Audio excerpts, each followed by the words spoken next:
that is the howl of the wolves, and not me, in the background, of podcast number 13, coming to you live from Alaska. Wild times. Jordan, tell us about the mentality shift that you had when... Why did you put a U in that word? Because that's how you said it. It's on record. It's not. Forrest, let's wind it back. Not say that. You said mentality. What's up, everybody? How's it going? Forrest Galante here, your host, joined today by Mr. Peter Fitzer, who's in a tank top and looking particularly disgusting over Zoom. Nice. And what's up, Pete? How you feeling? I'm good. You look great. Your eyes are ravishingly blue. Your hair looks fabulous. I think, fantastic day. Great. I like the aesthetics of this so far. And once again, Mr. Patrick DeLuca. What's up, Pat? Hey, buddy. How is Alaska treating you so far? It's great, man. What a cool spot it is up here. I will tell you that the guy that we're working with is a nightmare to deal with, and Sure. I hope he can't hear me in the background because I am at his facility, but good Lord, is he difficult. Yeah. But other than that, the setting, the area, the scenery, the wildlife, the water, it's cherry. We might all just need to move up to Alaska. Yeah, right? Managed to avoid being attacked by any Alaskan brown bears so far, I take it? Well, I went to the Alaskan Bush Company, the only strip club in Anchorage the first night, and Nice. there were a couple brown bears out to get me there. Oh, man. Nice. I'm just kidding. What's the weather like out there this time of year, Forrest? No, it's not great, but it's certainly a lot better than the rest of the year. I think if you're from Southern California like we are, then you think any weather is bad weather. True that. And yeah, in this case, it's it's not bad. It's a little drizzly. It's very gray. It's getting highs in the low 50s and lows in the high 30s. So a little nippy, especially when you're putting on a wetsuit and getting under the icebergs. But Well- I'm not doing that, of course. Can't talk about that. Well, even though you're in the heart of Alaskan brown bear country, down here in Southern California, we've got a lot of bear action going on. Oh yeah, and tell me more. Yeah, so get this. Since quarantine started, we've talked a lot about, different animal behaviors, animals coming out in droves, all sorts of rare creatures being spotted. In the LA area, it's including Orange County, but in Southern California, since quarantine started, there have been 3 mountain lion attacks on humans. And then yesterday, a couple days ago, a 19-year-old woman who fell asleep in her backyard, just lounging near LA, woke up to a black bear standing over her that then started attacking her. No way. Jesus. In her yard. In LA? Near LA, like up near kind of Pasadena area. Wow. Serves her right for trying to relax in her own backyard during She a beat pandemic. it off of her using her laptop that she'd fallen asleep while laptopping, the way that millennials often do. And she beat the black bear off of her with that. Topping. It had scratched her a bunch and actually bit her too. But a lot of attacks going on. I'm really surprised by the mountain lion attacks. That's odd to me that there's like a wave of mountain lion attacks. I don't think that just saying more people are hiking because gyms are closed, that still doesn't seem right. Like it had been many years since the last mountain lion attack on a human in the area. I think, being the biologist guy, I think it's more that with everybody being indoors for a while, those animals have relaxed enough to encroach more on human habitats, like come into the streets and be a little more brazen and bold and, hunting people's cats and dogs and just be more in a human environment. Mm-hmm. And now that the quarantines are being lifted, people are pushing back out. And so they're coming across these animals more, which is leading to more attacks, which I think will settle down very, very quickly. That makes a lot of sense. In fact, you've solved it. Thank you. Was that a murder mystery? Did we just do one? It turned out there really wasn't a mystery because you solved it in 12 seconds. But that does make a ton of sense. I like that. So Forrest's in an area for one of our shoots. I am not. I am still in Ithaca, ragefully jealous, even though I could have gone. I do wish you were here. I do I'm not too. gonna lie, it would be more fun. I really thank you, and I totally wish I was there because it is Prince William Sound is one of the most spectacular areas on Earth. I mean, if it wasn't part of the U.S., I feel like Americans would travel would travel across the world to go there. But because it's in the U.S., it doesn't seem as exotic. Right. What are your thoughts? Totally agree. It's I completely agree. It is strikingly beautiful. So I've been up here to Alaska. You've been to exactly where we are in the Prince William Sound, right, Patrick? Yep. Yeah. I've been to Alaska 4 times before, and to a couple really cool areas way up north in the Bering Sea and out in the Aleutians and on the Kenai Peninsula, on a bunch of glaciers. I've never been into the Sound itself, like where we are now, and it is. I mean, it should be one of the wonders of the world. Right. It is stunning up here. And also just the amount of wildlife. So like for Peter, have you been to Alaska? No, I haven't. It gets dark at 11:57 p.m. and I would kill myself. I'll never go. Dude, it's weird. Yeah, you need an eye mask for sure to sleep. It's insane, man. I spent a few different long chunks of time in Greenland where it never gets dark in the summer. Oh. It's just sunlight all, and it's so weird because the kids are out of school. So when you're in the cities, we would go to these long camps. We were there for 2 weeks, and then we'd have like 4 days in the cities. That was just everyone sitting at bars for 4 days. Yeah. So we would like wander out of these bars, and Greenlanders, they like to drink quite a bit. So the bars don't really close. And we would leave the bar, like, there'd be like 20 of us leaving the bar at 3 a.m., bright sunlight, or, 2 a.m., whatever. Yeah. Bright sunlight, and all the kids are out playing soccer. Little kids, 5-year-olds. Oh, man. And like throwing rocks at you. That sounds terrible, dude. Ugh. It messes you up. It really does mess you up. And they've done studies and stuff, but I mean, it's obviously, circadian rhythm is a huge... Problems with circadian rhythm in humans is a huge cause of depression. So in Greenland, where there's only 50,000 people, they live pretty healthy lifestyles. Actually, they have no money stress there because every citizen gets a check from the government every month. Oh, man. Isn't that insane? That's crazy. Yeah. The whole country's on unemployment. They are, but it's interesting. They sell mining rights to a few different Russian companies to mine like rare earth elements and some other things, and they divvy it up among the people, which is kind of cool. So there's like no money stress. It's beautiful there. Everyone's got a boat, but yet by far, the highest suicide rate of anywhere in the world. Really? That is fucking Yeah. Is it really? interesting. Wow. I think so. Actually, I'm going to go. This is not my field of science, but I did read something recently that a lot of these wealthy Nordic and Scandinavian countries have a higher suicide rate.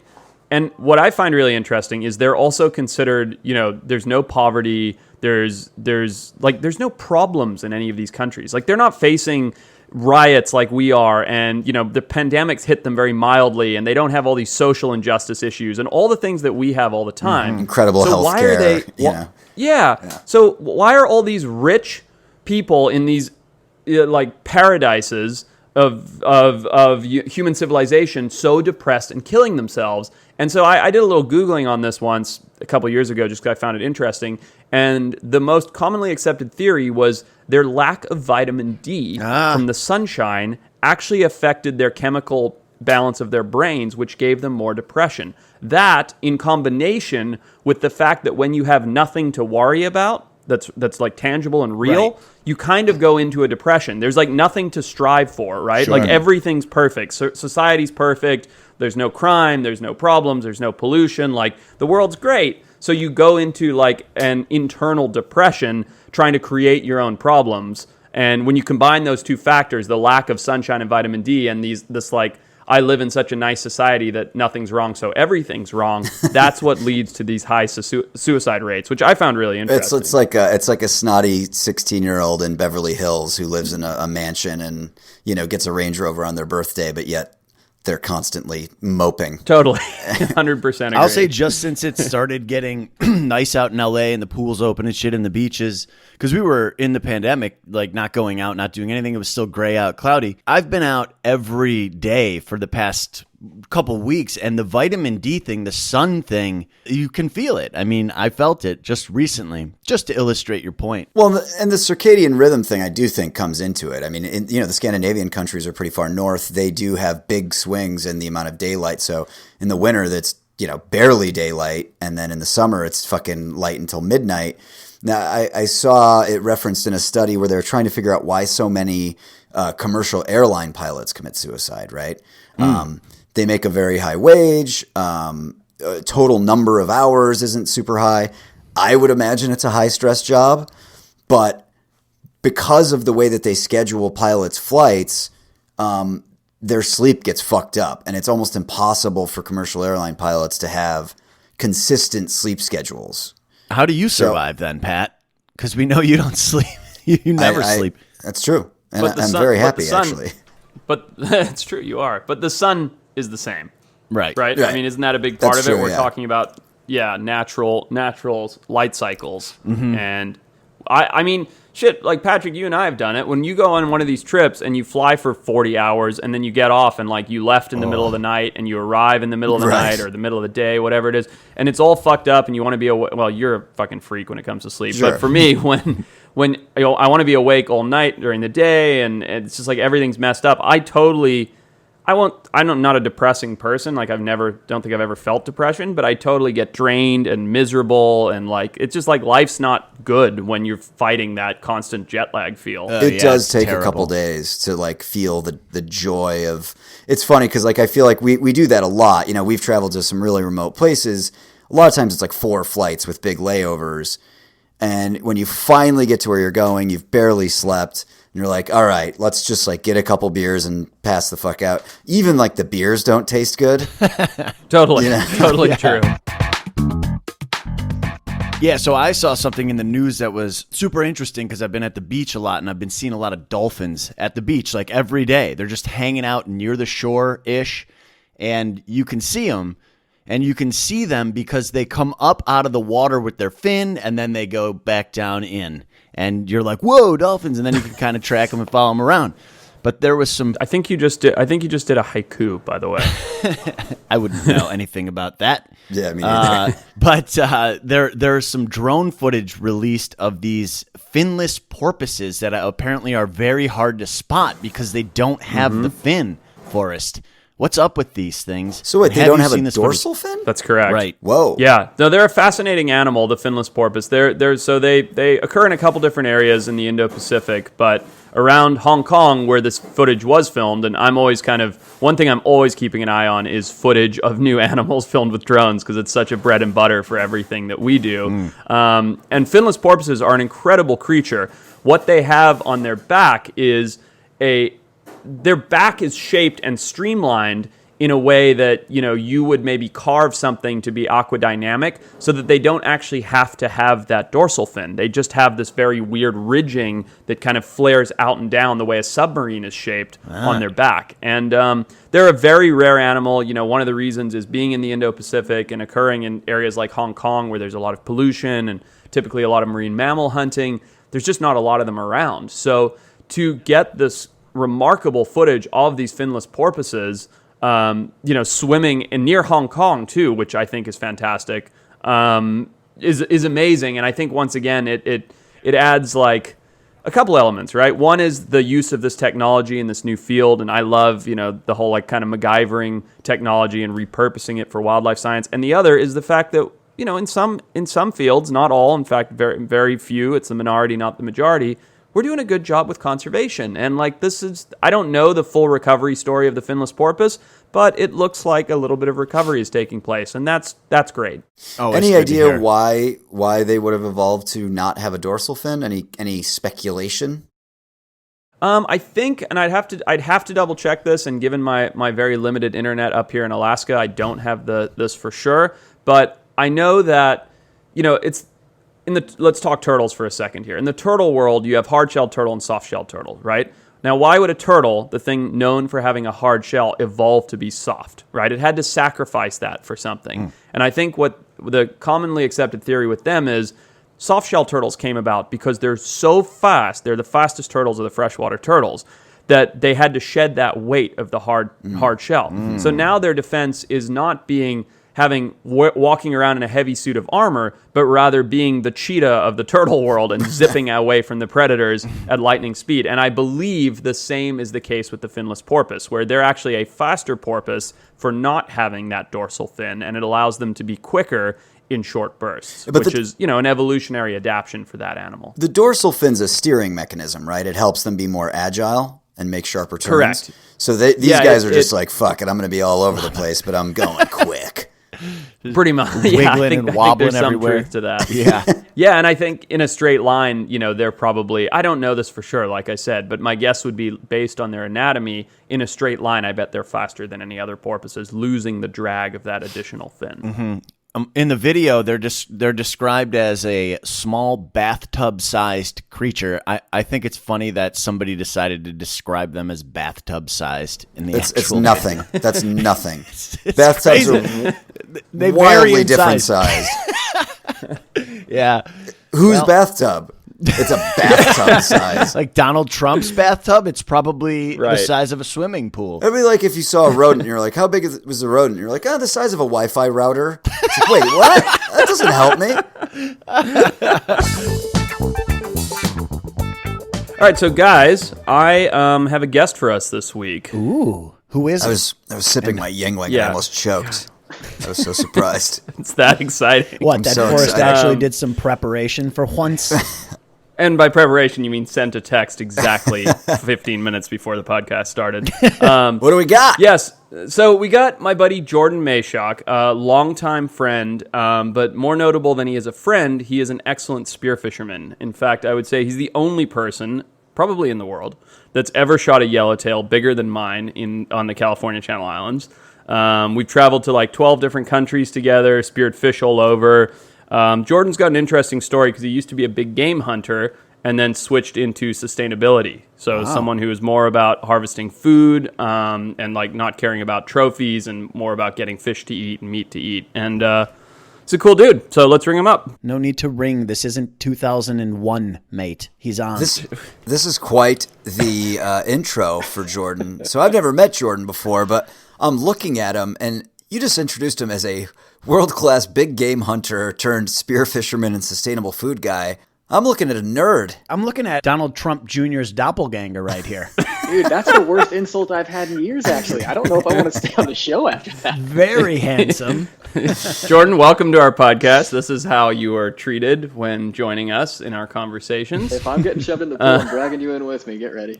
Oh, yeah. Trying to get That's you. what we want. He is a nerd. So Jordan, tell us how'd you first meet Forrest? Anything interesting there? Yeah, it definitely wasn't my freshman year, as Forrest just lied. We haven't. I was going on a spearfishing trip to Mexico with a couple of my friends. It was for sure freshman year, you dipshit. Definitely not. What year was it? I believe Jordan. It was at least junior year because I know what house I was No living way. in, and we were not in the dorms. No way that's accurate. Please continue. Either way, I don't think we're going to Forrest knows Mexico. where he's at right now, so. Yeah, I don't know this clown at all. I know regular people, and we're all going on a spearfishing trip down to Mexico. And the day before, someone's like, oh, I got a guy who spears. He wants to come along. And we're all 19 or 20. And so it's like, yeah, it's no problem. We can change all of our plans to accommodate this guy. Further supporting my fact that it was freshman year. Math. Sorry. Oh, this is how it's continue. going to go for the next 20 minutes. This guy just walks up like he owns the world and is like, hey, yeah, I want to come with you. I love to spearfish. And we agreed. And so this guy came on the trip and was just a general nuisance the whole time. Sort of guy where we all go out in the water and like we're on the boat and like, okay, well, should we jump in right here? Like, okay, let's get ready. And Forrest's like, cool, I'm already ready. Just jumps in the water and like big belly flop and starts swimming around. We're all like, okay, cool. I guess there's no fish left. And just everywhere we went, You that has been dick. Forrest for 10 years. now. What? Oh, okay. So I was going to ask you, are you just giving him a hard time because it's fun to, or was that legit? Oh, Like this is first a fact. time he. This is a 100%. Everything I just said is true. Yeah, spearfishing is competitive, all right? If you're not the first guy in the water, you're wasting time. But you scared all the fish away, is what he's saying, with your big belly flop that you did. Did he have a big No. belly as well, or was it just a big belly flop? Well, yeah. I mean, we love talking about, pre-TV Forrest being pretty girthy. It's so funny because I can tell Forrest is going to catch a ton of shit in the next 10, 15 minutes. And Oh, really? What gives you that idea? I happen to know that you've had an incredibly stressful day, so I'm going to be interested to see if you can handle it or if you just smash your laptop to bits. I might just get up and walk out and leave it to you guys. I have no patience for this. Forrest, how many spearfishing world records are you purported to have? I have 6. Jordan, how many do you have? Oh, none. Not in it for the glory. Not a big glory hog like Beardy over here. But he has speared the biggest fish that anybody has out of your group. No, the biggest No, yellowtail. That's biggest yellowtail. Yeah, so the California Channel Islands where I live, Jordan when he was still living in California. He used to come down all the time. We'd go out spearfishing there. And the biggest trophy out there is the yellowtail. And Jordan shot an enormous one day on the backside of the island. 44 pounds, if I remember correctly. Wow, Jeez. that's huge. How deep are you when you get that? When you get a 44 pounder? Probably like 30 or 40 feet. And that wasn't a deep dive. That was a pretty mellow, like we were just kind of floating around, and I saw it and dove down, and he saw me and swam up to check out what I was, and that was a problem for him. Oh man, it sounds like a gimme, man. There was no, absolutely. There was no great stalk, and like this wasn't some super complicated thing as much as I'd love to tell that story. It was definitely me just diving down and this thing swimming up like, oh, what are you? And me going, oh, okay. The funniest part of that story is after Jordan did shoot this horse of a yellowtail, I looked up and it was dragging him out to sea at top speed. He was like wakeboarding behind this thing, and I was like, "Nice one, man! You got a good fight." And he's like, "Shoot it! Just shoot it!" Really? I'm not gonna shoot it. Yeah, it was dragging him straight out so to sea. you could have went and helped him and you didn't? Yeah. You have to understand the dynamic of our friendship here. Forrest, if we ever find ourselves in a situation where I'm asking you for help, be prepared for him to just look over at you and wave. yeah, please just do it. Okay, deal. I'm trying to think if that situation has arisen on one of our shoots or not. It probably has. Oh yeah, when I thought I was dying in the Galapagos and I came crawling to your bunk to ask you for help as the medic. Oh yeah, that's right. That was what funny. happened with that? Dude, we just gotten out to the super remote island of Fernandina in the Galapagos. Mm-hmm. We go to bed on this shitty boat that's listing to the right at a 45-degree angle, and we're going to get up in the morning to do the big hike, on a 110-degree volcano, and the last thing you want to be is sick. And I wake up, and it feels like I've swallowed a bag of glass shards. Oh, yeah, that's right. And so I just lay with it for about an hour, and it gets worse and worse. Oh man! And I go up. Forrest is just sleeping out under the stars on the deck, and it felt like a little kid climbing into his mom's bed. I was just like, Forrest, help! He was so polite too. He like gently nudged me on the shoulder. He's like, No, Forrest, are you awake? Well, first I kissed your lips. Just See if that wakes you up. But then you gave me some sort of magic pill. I went to sleep and woke up 4 hours later as if it had never happened. I don't even remember what you gave me. Did he unzip his pants before he gave you the pill? Was there a zipping noise? Yeah, Shut exactly. up, Peter. It was more of a liquid, and like I said, it's a magic liquid. All you have to do is close your eyes and suck it out of a hose. Yeah, it doesn't matter what it is. It worked great. Yeah. Magic liquid. So Jordan, what's like your top story from spearfishing with Forrest? Like your favorite memory, or the one where he did the most obnoxious possible thing? The one that's going to make him sound and look a real bad. Well, the biggest thing is Forrest is like presented as this expert who knows how to do everything. And he's been presenting himself that way since he was a child when he didn't know what he was doing. And I guarantee he doesn't know much more now than he did then. So 2 times I should have died because this asshole told me he knew what he was up to and clearly didn't. We're going out to the Channel Islands where I shot that yellowtail. Mm-hmm. We're on our way out, and there's supposedly weather coming in, and we're like, we're looking at the forecast. Waves aren't that bad. We're in like a 13-foot whaler. Forrest, that 13-footer? 15. It was 15, but tiny, way too small of a boat to be crossing with an outboard, a channel. So the actual boat's 13, right? It was tiny. Yeah. So we're going out there, and they're like, oh yeah, we're expecting some pretty big waves later on. We go all the way out. We do our day of fishing, and we're out there looking back across, I think, a 20-mile crossing or so, and it's just 24. horrid whitecaps. Oh, man. It's bad. And apparently we had been diving protected by the island the whole time and not seeing the wind coming in and the storm coming in. And so you look back and we're like, so me and the other guy who don't know boats very well are like, hey man, we should probably just shelter here. And Forrest's like, no, we can make it back. Don't stress, guys. Super easy. I'm like, okay, no big deal. Man. And so we start cruising back. And this story has made me look up facts about boats because I couldn't properly explain how stupid it was to try and make it back. We're literally maybe a mile from the island with 19 to go when the Coast Guard's radioing like, small craft advisory, any boats under 30 feet, please pull in, shelter wherever you are, do not try and make it across the crossing. And Forrest like, they do that all the time, man, don't worry about it, we're gonna be fine. Forrest just looks at you and goes, bro, I got this. We're good. It's basically, he just looks like, don't be a bitch, we're gonna be fine. Like, yeah man, the waves, what a bitch. Meanwhile, you're just like, gulp. Okay. Oh, yeah. Yeah, Well, this no, guy at knows this what point, he's I doing. still think he knows what he's about. So I'm like, oh yeah, Forrest's probably right. Those guys are pussies. We're gonna be fine. And so another like We're 2 still miles alive. later, we are in at least 10-foot waves. Oh, yeah. my God. Oh, We yeah. are riding waves up Jesus. and down like we're going up and down mountains in the boat and like a rubber ducky in a bathtub. And so I've had to look this up. And apparently, statistically, any wave that's 40% the length of your boat. So if you're in a 100-foot boat, a 40-foot wave is considered the absolute maximum you can take side on. And at 60% of the length of your boat, waves even head on are likely to swamp or flip your boat, like literally head over heels, cartwheel your boat. We're in a 13 to 15-foot boat in 10-foot waves, which means you get like 6 and 7-foot waves, but you also get some 12 and 15-foot waves. Right. So we're just a bunch of idiots floating around in a bathtub, chopping around on our way back.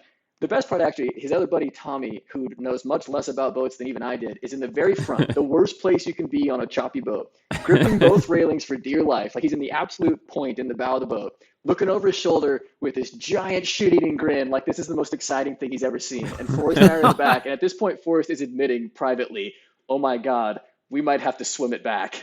Yeah, it was getting really bad. Don't know if we're gonna Oh my make God. it. And the We best part broke of the through entire a number thing- of waves. Oh, Oh, yeah. yeah. Yeah, I know Submarine. where you're going with this. Yeah. First Best part of time the I whole ever trip, saw though. them. Dead center, 10 miles from shore, 10 miles from the islands. We're just cruising up and down waves, but all of us have filled our wetsuits with shit by now, and we are looking off to the side because the waves are coming at us at an angle, not head on, so we have to constantly be staring off to the side of the boat. Dude, it's So great. scary, man. So Brutal. scary. Brutal. We're all looking off to the side, and all of a sudden are tube fins. True story. And Forrest, being the expert mariner he is, immediately lets go of the wheel, Oh, my God. jumps to the left railing of the boat, and goes, great whites, look, great whites. Like it's the coolest thing he's ever seen. And now we're just in a rudderless boat floundering in the waves with 2 great whites circling Oh, my around us, God. checking out the boat to see if there's food. They were as big as the boat, too. Dude. So it's at this point, you didn't know that Forrest had the mental deficiency where he doesn't feel fear or anything like Right, that. I mean, we've covered you knew this. after this, obviously. Yeah. Oh, yeah, these discoveries were made later. Dude, so for people that don't, aren't experienced seamen or spear fishermen, the sideways It's wave, pronounced semen. It's pronounced semen. Yeah. the sideways wave is utterly terrifying. Like that's the Right. one where that kills you. Have you guys seen? There's a YouTube video of something called the Dropner wave. No. Okay, so you know the concept of a rogue wave, right? Yeah. Certainly. Just a massive freak wave that's, more than double the size of the average wave height, right? It's sort of been this thing that sailors and experienced, people on the ocean have talked about for years, but we only discovered proof of it in 1998 with the Dropner wave. There's a video of it on YouTube. It's this oil platform. It's getting smashed by 30-foot waves, and all of a sudden this 90-foot wave comes up, and it's on video. Ooh. It is the scariest thing you will ever watch. Like, you got to watch it. Like, you'll have nightmares about it. Where does this take place? What country is this off in? the coast of Norway. There's a oil platform called the Dropner platform, and it was getting smashed. Just engulfs the platform? It's fucking unbelievable. Dude, you see it coming, wow. and it's like the video puts the fear of God in you. Would you rather die via like turbulence than plane crash, or on a boat that's getting just pummeled by waves and great whites are circling the boat? Plane crash for me. Absolute plane crash. I'm really surprised that Patrick went with the plane crash because I have flown with Patrick many times and he is not a fan. Like he No. doesn't like it. He's the guy that rolls up the window shade when there's turbulence to see what we hit. You know? Every single bump my entire life. Has he ever done that thing where he just like slips his hand on your thigh and squeezes? It's already there. Has he done that Don't to you you? worry about what we're doing when we're Yeah. flying, all right, Peter? You just No, he does keep that to all yourself the over guys. there. He's done that to me even. There's a reason he always picks a middle seat. What goes on in first class stays in first class, pal. The plane ride's only. great because the turbulence hits, plane's going down. You've got a solid minute where you're like, there is no doubt about what's about to happen, and it's going to end instantly. I've got 1 minute to think about everything that was great in life and shitty in life, or maybe send a text message if I suddenly get service on the way down, or whatever it is. The boat, it's going to flip, and you're just going to spend a half an hour getting beat to shit by waves, choking and gurgling, and then eventually, maybe, if you're lucky, you're going to get ripped in half by a shark to speed things You're up. lucky. So, Yeah. so what you're supposed to do is if you're in a ship and you see a wave that's going to capsize the ship coming towards you, what you're actually supposed to do is you take the flare gun and you shoot it down your throat and kill yourself.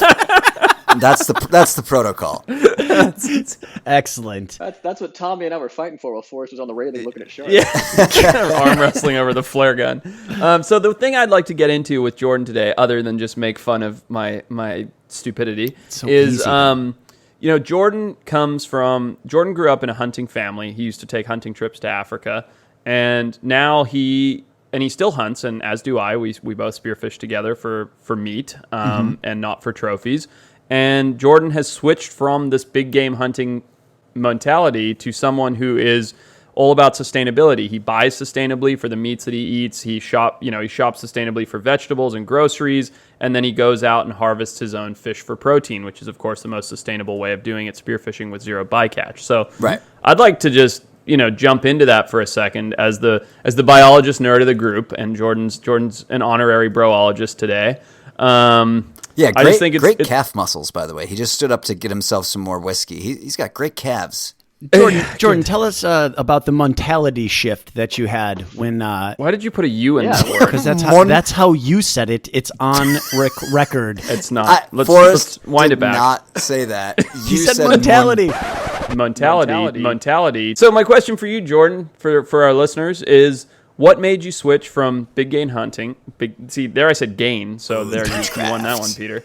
Boochcraft. What made you switch from big game hunting and trophy hunting to being all about sustainability and harvesting protein that's important to you? I think a misperception about big game hunting is what made me really like it. Like when you grow up and people tell you about cool, tough, manly things to do, hunting is one of those things. People talk about like, oh, you're going to go out and you're going to shoot a lion, and that's like so crazy. And so as I grew up in that environment thinking that hunting is just awesome because it's manly and cool. And so it was always, what's the bigger thing you can shoot? What's the more dangerous thing that you can shoot? And then somewhere around like high school right around high school, I realized like this is real easy. Like you get within 300-400 yards of something, it's not tough. They're animals. They don't expect you to be able to do anything from that far away. And if you're a decent shot, you just sit there and shoot it. And then you walk over like, cool, got him. And it's just not a complicated or difficult thing. It's just harvesting. And anyone who thinks that they're really tough because they can shoot a deer needs to go fuck off. So at that point, I liked hunting. It's still a fun activity, but I wasn't going to do it just for any bragging rights or trophies on the wall because it's just dumb. It kind of points out how much you value your ego over reality to have a big deer on the wall that you're so proud of. I'm assuming your mom and dad, or at least one of them, hunted, and that's how you got into it? Yep. Dad was a big hunter. I grew up going to zoos, animal lover, had pets. Feeding meerkats with jujubes or whatever. Yeah, we go on vacations, we do whale watches, whatever. So I loved animals. Did growing up hunting, did it keep you from developing a care for animals? Were you the guy who... Oh, definitely not. Instead of petting a cat, you give it a little kick into the pool? No. Great image, but no. No, I think this is common among most hunters. Hunters, at least in my experience, have a super big attachment to animals. We are very fond of animals, caring for the environment where the animals live. The hunting is a cool activity, and yes, it ends with shooting something, but anyone who eats meat can fuck off if they think hunting's bad because... the animal that you're eating lived in a cage its whole life in its own piles of shit before someone finally put it out as a mercy killing. So if you eat meat and you think hunting's bad, you need to reevaluate. Most hunters love the environment. They love wildlife. I grew up loving animals. I grew up on a farm. We had several dogs, more cats than I can count. We had emus at one time. Animals were my life. It's just that part of having animals and living on a farm is that animals die and you eat them. Right. Let's play a game. Let's pause for 1 second. Let's play a game. Peter, what's an emu? It is this large bird that is featured in Final Fantasy VII, the video game. God damn it. Wait. Only because he's played a video game Dude, does he know the answer no, to that. last week you said the giant moa was featured in Final Fantasy. I was corrected via our social media, and somebody told me exactly what it was, what I was going for, and I thanked them. Thank you. So you know what an emu is because of this podcast. So you made an incorrect statement. One of our listeners corrected you. Correct. Through social media. Yep. Thus, you are more intelligent due to our podcast. This Is that correct? podcast has changed my life just in 1 week.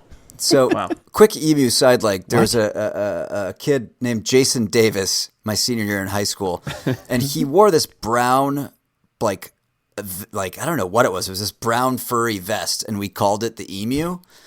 And one day at lunch, he was flicking individual peas at me with his spoon and hitting me in the forehead.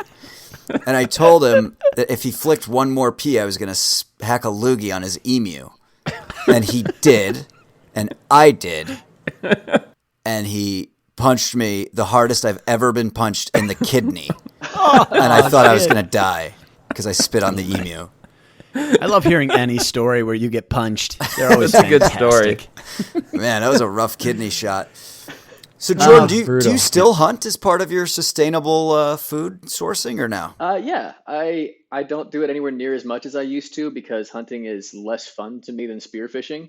Spearfishing is more of like Sure. an activity, and you go somewhere cool. It's rare that you go somewhere shitty to spearfish. You usually go somewhere in the tropics, and it's awesome. And hunting when you're not successful is a whole lot like sitting somewhere and doing nothing and being uncomfortable in the cold, whereas spearfishing and not being successful is just snorkeling. Yeah, good point. Great point. So yeah, I still hunt. I don't hunt anywhere near as much as I used to. And nowadays, like, I wouldn't try to go trophy hunting. I would get a tag for a deer somewhere nearby, and literally the first deer that seemed appropriate, I would shoot it. I'm not trying to put a trophy on the wall. Frankly, I would rather not have some like giant 10-point buck walk by for me to shoot because I'm really just shooting it to put meat in the freezer. I'm not trying to brag to my friends about it. That's one of the great things about spearfishing is that trophy hunting, or the trophy hunting version of spearfishing, is not incongruous with just regular spearfishing. When you shoot a bigger fish, that's just more Exactly. meat. It's not like it goes on the Exactly. wall but doesn't taste good because the big ones taste like shit. Like, no, it's just more meat that goes in the freezer. So it kind of lets you, like, you're still trophy hunting. You're looking for the biggest yellowtail you can, but just because you're going to get more meat in the freezer for it. What's the most delicious fish you ever caught? Like when you ate it and you're like, this is the moment. This is the best fish I've ever tasted. Dude, I don't want to say That it. goes to you too, Forrest. I don't want other people to know about this. I think What is it? I think I know what Jordan's gonna say, but I think mine's gonna be different. Honestly, Pacific amberjack. Yeah, Okay. so good. Because Interesting. everyone's used to the amberjack over in Florida, and they're just disgusting. Or they're not disgusting, but they're not good. Correct. And then on the Pacific side, you get amberjack, and everyone's like, oh, they're amberjack, they're shit. Wrong. The ones in the Pacific are completely different, and they're delicious, and they basically taste like Wahoo or something like that. Like you can eat them raw as pokey, like they're delicious. Damn. But they're Forrest, really good. big and Forrest, stupid. can you explain that? Same species. Tell us, broologist. Tell us. We're all so excited. Yeah, so there's two species of amberjack. There's greater amberjack and Pacific amberjack, also known as lesser amberjack. And the greater ones that live on the Gulf of Mexico they get bigger, they're heavier, they're full of worms, and for whatever reason, Fucking yuck. they're not yummy. And their flesh is not nice, but the Pacific amberjacks, which is what you get at a sushi restaurant when you order amberjack, I think it's aji, something like that. I'm not sure, but it's that's the kind you can get at the sushi restaurant because that same animal ranges from here in the Eastern Pacific, where we are, Baja, Panama, that area, all the way over to Japan. That animal is absolutely outstanding and very high quality. And Jordan and I have had the great fortune of going to Panama together, amongst a couple other places, Costa Rica and Mexico, where we've got them before. And I think Jordan's always eyeballing those things wherever he can. Oh, yeah. Nice. So what's your number one, Forrest? Mine's Wahoo. I absolutely love Wahoo. Where's Wahoo found? Is that also in the Pacific? It's pretty much worldwide, but in Pelagic. in the temperate zone, pelagic, correct? Remember that word, Peter? No, forgot. What is it again for our listeners? Of course I remember. The type of emu. Yeah, exactly. Jordan, can you take your shirt off, please? I'm uncomfortable. Yeah, I thought the attire was locker room casual for these. Come on. Yeah, so that's my favorite. I love Wahoo. I think it's just delicious, and yeah, Nice. So yours wasn't a very large grouper in Madagascar? oh boy, we gotta get Mitch to tell that story. He still doesn't believe it was in that cave to this day.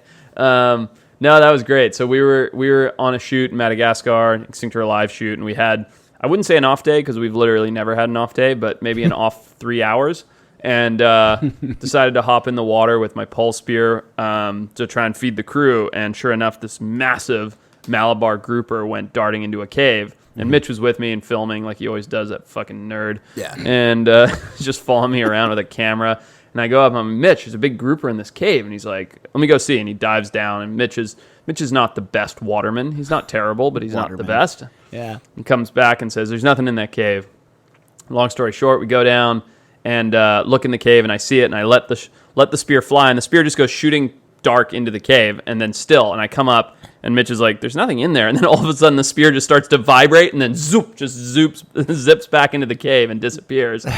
And we proceeded to spend the remainder of the 4 hours digging that thing out of that cave, but it did feed the entire crew after Nice. that, and it was awesome. Hey, Jordan, so let's get back to the funny, and let's make fun of Forrest some more.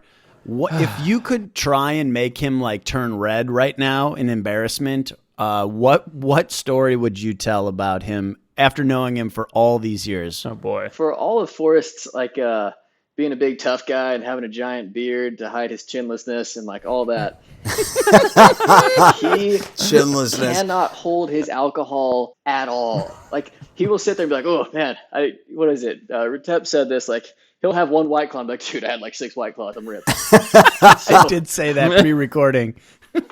So we were on a spearfishing trip down in Cedros in Mexico. We're on a 50-foot boat with like 8 people. And halfway through the dive, like when you do these like 7-day dive trips, you blow your ears out if you dive too much. So there's a couple like built-in days like, hey, no diving this day. Let's all just give our ears a rest because the constant pressure changes hurts them. So we have our rest day, and someone goes into town while we're docked and comes back with a bunch of just really shaggy Mexican weed. Oh boy. He's And turning so we red. all get back on the boat, and it's just so it's just mandatory. We're gonna have some of this terrible Mexican weed because we're all in the middle of nowhere, and why not? And so we all get high, and we all realize immediately that Forrest doesn't know how to be high at all. Correct. Like just not even a little bit. And so we're all just talking, having a good time, and finally we realize, like, hey, where's Forrest? And we look around, and every single item that was loose on the deck of this giant boat is now piled into one corner. And Forrest is shuffling around with his head down, his hands all T-Rexed, and just walking up to anyone to try and take something from him and go collect it into his little hoarding corner, to the point where he was trying to take beer bottles out of your hand to go set them on his little trophy I pile. was cleaning up. What were you building a nest? He's building Someone a nest. eventually chased collecting him off bits with of a string? broom like he was a dog that wouldn't stick around. I don't know what I was doing. I don't. I remember God. this, and I remember my thought process was that I was cleaning up, but apparently I was just hoarding. From the outside Super perspective, serious you were look on his building a face. fucking pterodactyl nest. It's Out of that, or once It's again all in kind of- Costa Rica, we managed for his bachelor party. Actually, we're in Costa Rica for Forrest's bachelor party, and Forrest is not allowed to say no. So we give him a bunch of alcohol and we make him smoke some weed because it's Costa Rica. And the rest of us, being reasonable people, like, cool, we're going to sleep now. It's, we're not doing anything. It's 5 guys in a condo. We're not gonna party anymore. There's no one else here. We're calling it. And if we're like, no, I'm gonna go exploring. I'm gonna go in the jungle. And we're all just like, cool. this was like 3:30 in Yeah. the morning. Oh right, yeah, Jordan? and I mean, none of us can see straight. And Forrest, we're assuming he's gonna fall asleep in the stairwell, and we'll just find him in the morning. So Forrest goes off, and we all go to sleep. I'm passed out in one room, and one of the other guys in the other bed in that room. And however many minutes or hours later, the door gets kicked open and just slams against the wall. And Forrest walks in, shirt off, holding a pillowcase with some writhing, pissed off creature in it, and just goes, "You gotta come to the is living true. room where I'm releasing the mystery bag," and then walks out of the room. And Forrest has, since he's a little kid, like all of us, has looked up to Steve Irwin and basically just wanted to be him. So wherever we go, he goes off and catches things and brings them back and tells us about them and then sets them off in the wild after taking a bunch of pictures. So I'm assuming he caught like some special type of turtle or frog or something, because what else can you catch in the Costa Rican jungle at 3 a.m. when you can't walk? And we walk out there, and Forrest lets loose this pillowcase, and it is correct me, Forrest, a Mexican tree porcupine. Correct. That's Horrifically unhappy. How big was this thing? This is probably like a 15-pound animal. Like a regular porcupine size. Yeah. Oh my god, dude. Are you out of your fucking mind? You released a wild Always. porcupine into a room with 4 other dudes? into a rented condo. Yeah. Into a condo in Costa Rica. Yeah. What does a At which point he porcupine declares do? victory. Like, all right, that's what I caught, night guys. And that's the end of it. And we now have a porcupine to deal with. Wait, how does the story end with the porcupine? Please continue, Jordan. We eventually herd it into a bathroom, and then herd it furthermore into the shower, and just closed it in the shower, because none of us are the junior Steve Irwins. So we're just like, oh, hopefully he'll wake up and sober up and know how to deal with this, because I don't know what to do with an angry porcupine. And that bathroom is true. never smelled the same. Yeah, so they wake me up the next day, and he's like, dude, you got to get this porcupine out of our bathroom. I got to go piss. So the next day we wake up, and I really was not nearly as capable of handling this thing sober as I was completely blacked out.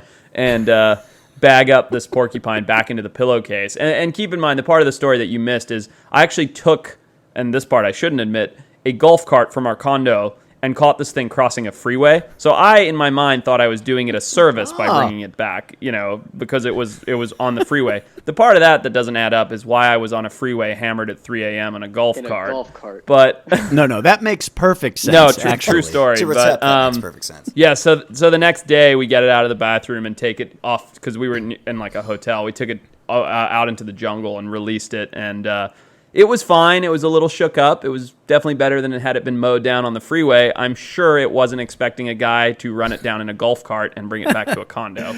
I've never heard any bachelor party story like it in my life. I'm sure nobody ever has. You released a wild animal. It's right out of The Hangover. Yeah, that's where they got it from. They got it from fucking Forrest. Actually, different trip, but that same thing is how Forrest manages to almost kill all of us. He goes off in the woods in the middle of the night while we're like, oh, we're going to sleep. And he's like, no, I'm going to go catch stuff. And we're like, okay, dude, like, come on, be normal. We all go to sleep. And I wake up and there's a jar on the coffee table in the living room. And I'm the early person. So I'm up at like 5:45. I walk out there. I'm like, I'm going to make my coffee, have some quiet time before the idiots get up. Oh, what's this jar? And there's like a cloth on it. So I pull the cloth off.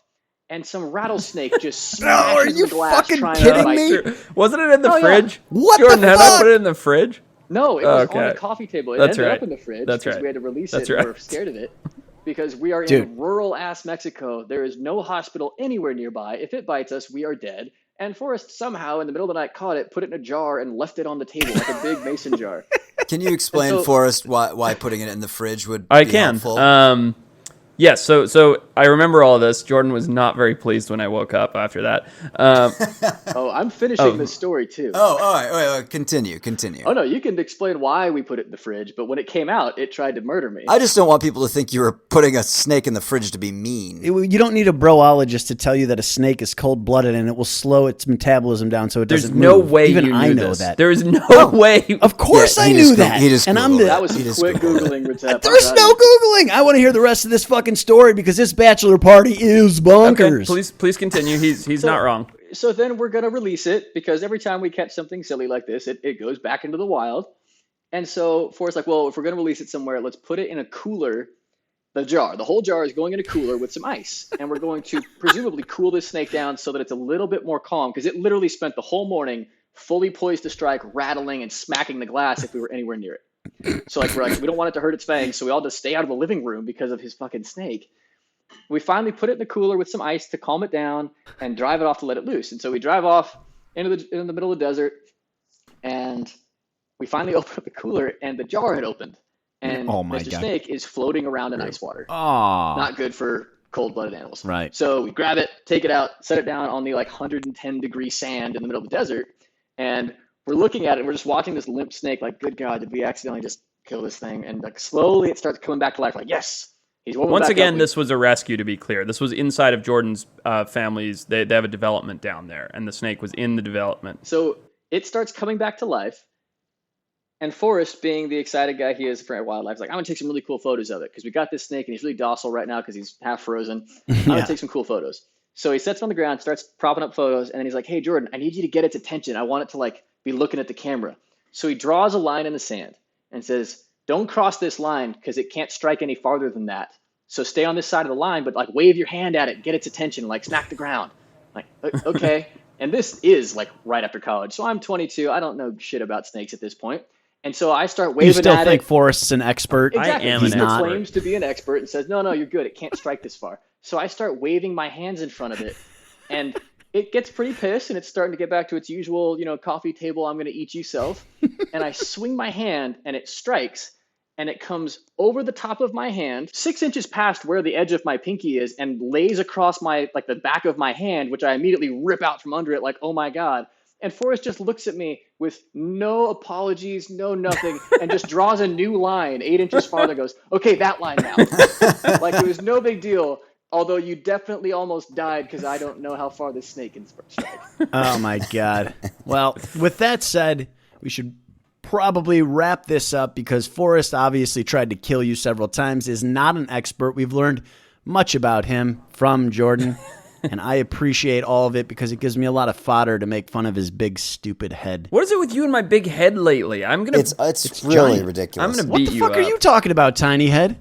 What are you babbling about over there? Your head is tiny like a pin. Some Perfectly. insecurities about your head, Ritep, there? I feel like Yeah. Yeah, it's really weird. Whoa, getting ganged up on by the three of yous. Perfectly normal sized heads all around. I think so. They're weird. They're all weird. Well, thank you for coming on The Wild Times and shitting on me relentlessly for the last 20 minutes. Most enjoyable, and I will see you for our 4th of July party. You are more than welcome, and I can't think of a guy that deserved it more. See you, dude. Hey guys. What's up? Yes. What's up, buddy? Get those hands pattering. I feel something coming. Oh, it's that time. I got pretty excited about this one. It's time! For the Battle Royale. Forrest looks so disappointed like I stole his line. It's time. You started talking over my thing. I was doing my thing, and you took it away from me. All right. Oh, shit. So this is one our producer Will Keller came up with. So it's kind of a cool idea. So the zombie apocalypse is upon us. It's COVID-20 has come out and it's turning everyone into bloodthirsty zombies. You got to get out. You can't be in the city. You're going to be dead. Shit. So you have to pick. And not a snake draft this time. You just we go one at a time. Okay. You have to pick a location where you're going to hide out to survive the zombie apocalypse. Okay. But instead of living in a house, you're not going to be at the Four Seasons. You have to pick a type of animal shelter. Animals build amazing shelters in the wild. A type of animal shelter, a location, and then just for some fun, one person that it can't be your wife or fiance or girlfriend. One person to ride it out with. All right. So an animal shelter, a location, and a human being to spend 6 months with while the rest of the world burns. Okay. Great. All right, Ritep, since you know the least about any of this stuff, including people, why don't you go first? All right. So now, is this okay? All right. So I'm going to go with, I need to pick a shelter, some sort of animal shelter. He's already shitting on I'm us. on the spot. All right. So I love fucking honey, right? I love honey. You love having sex with honey? Or you just 'Cause like that is it. how you articulate Whatever. that. Or you just enjoy it. I like mating with honey. I like wiping it on my face and just eating it and Nice. sloshing around in it. Yep. So Okay. my shelter will be, I will command, that's right, because I'm adding this superpower. I will command an army of bees to build me honeybees, a giant beehive that is big enough to fit me inside of it. And I will go in there and eat honey and hibernate with the bees around me. They do self-quarantine when a virus is introduced into the hive. I learned that the other day. So if any viruses were to come, the zombie virus was to get in there, they would be staying far away from me and not spreading it. So I'd be safe in the beehive. And a person? I need to bring a person in there with me? Well, But where do you want the beehive to be? What location? Okay, now that you're done with your 11-minute rant to get to the words beehive, what? we got to make content, man. We got to fill time. It's also no coincidence that it's your. Never mind. I'd be. What? gonna I look like a bee? No, your mom's hairdo. But anyway, God, get off the podcast. That was terrible. All right, so where is this beehive and who's living in it with you? my beehive is located inside of a fucking cave. That's right. My beehive is inside of a cave that is fucking covered with spider webs at the front so nobody can get in. It's the strongest type of fucking fabric that nobody could get in it. zombies hate spiders. Fact. Also, and I would definitely take Pat's fiance with me for 6 months into the beehive. Well, thank you, because it sounds like you'll be safe because, no one's getting through those spider webs. All right, so I'll go next. I'm going to pretty much right where Forrest is. I'm going to Prince William Sound area in Alaska. Now, I'm going to go there for a lot of reasons. There are tons of Alaskan brown bear. They are huge, 1,200-pound bears that stand 5 feet at the hump. I just don't think the zombies they're stupid, right? Zombies. So they're just going to walk right up to the bears to try and eat them. I've got built-in protection. I've got a security team. Like this. To make matters better for me and my survival, I am going to live in the largest nest ever discovered of any bird. Ooh. It was a pair of mating bald eagles that was discovered in St. Petersburg, Florida. They had a nest that was 10 feet wide. Wow. Whoa. And 20 feet deep, right? So it's basically like a giant salad bowl. How are you going to get out of there when you need to get? What if a zombie falls in? What if one falls in? No way! I'm going to be way up in a tree. Zombies cannot climb trees. Fact. So I'm going to get up there. I'm going to be super cozy. Who you bringing with? Who do you think? Bobby Flay? Yeah. Oh, no, for real? Is it Bobby Flay? Yeah. He's funny. He's sarcastic.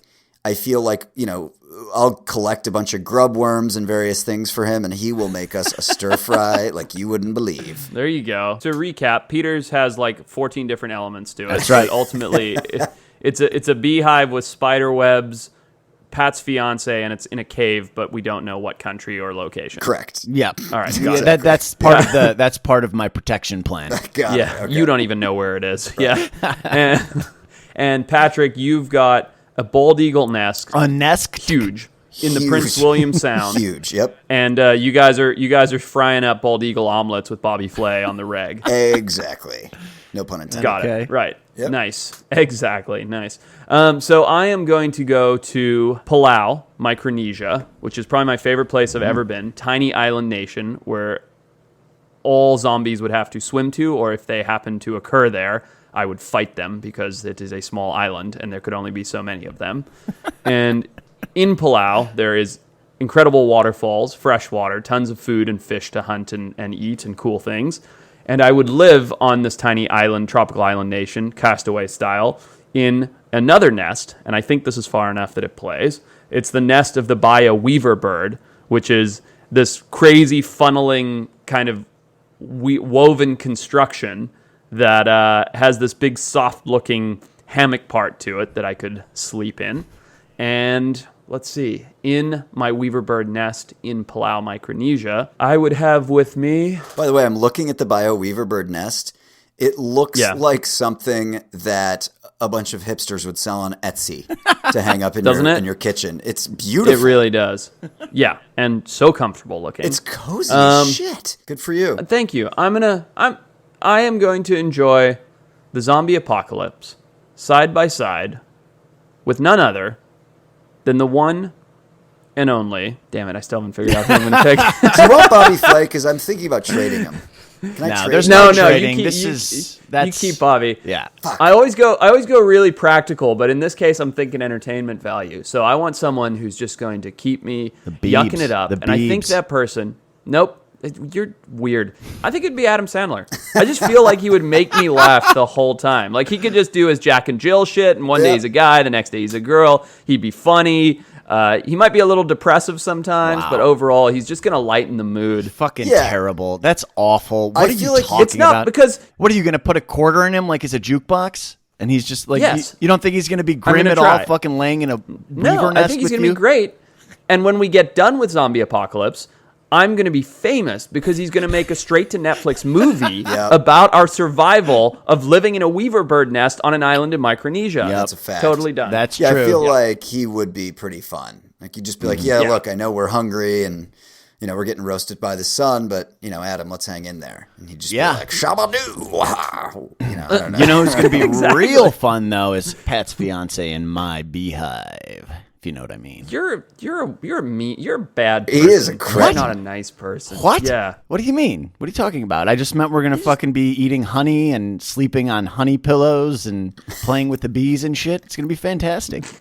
All right. Well, anyway, go to honeypillows.org to vote for whoever you. Well, that's that sounds good. You can always visit honeypillows.org to vote for Honey Peter pillows. Reteps.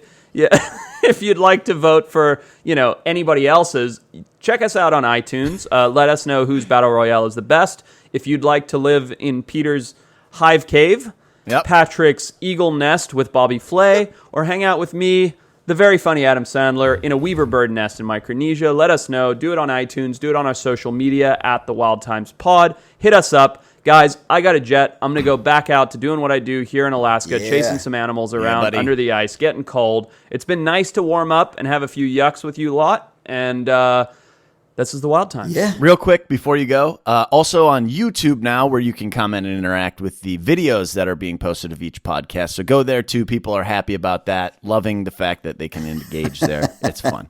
Now get the fuck out of here. YouTube? Yeah, I didn't know. We got a YouTube? When do we get a YouTube? Dude, I'm doing things behind the scenes you don't even know about. I'm famous now. All right, I'm out of here. Bye, guys. Bye, Love man. you guys. Bye. Love you. Listeners, hate you too.